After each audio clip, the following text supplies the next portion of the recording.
There we have a Milwaukee 4208-1 magnetic base drill press.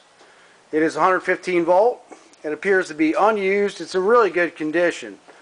This unit will include the instruction manual, the hold down chain, and I'm not sure what this bar is for. I think it's like a gauge of some sort. In any case, we have it powered up so you can watch it run.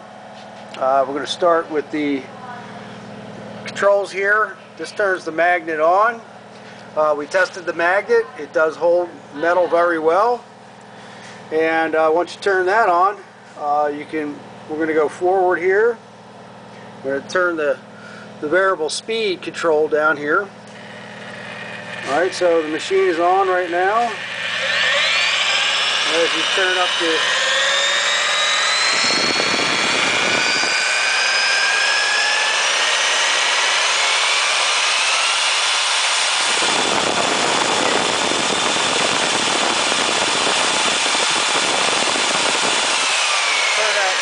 variable speed down, we hit the off button here. This off button is a little sticky, but it does work. Alright, now we're going to put it on the reverse.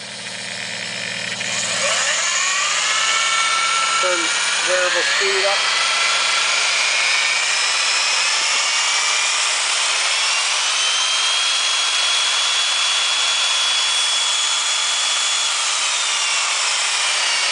We'll turn it back down.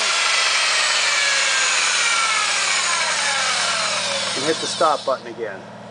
And we'll turn the magnet off. Okay? So we checked all the functions on here. Everything appears to work really well. I'm just going to loosen this up to show you that this does spin up and down. And I'm going to put it in the down position here. So there you have it. The Milwaukee 4208-1 magnetic base drill press. And we thank you for looking at our product.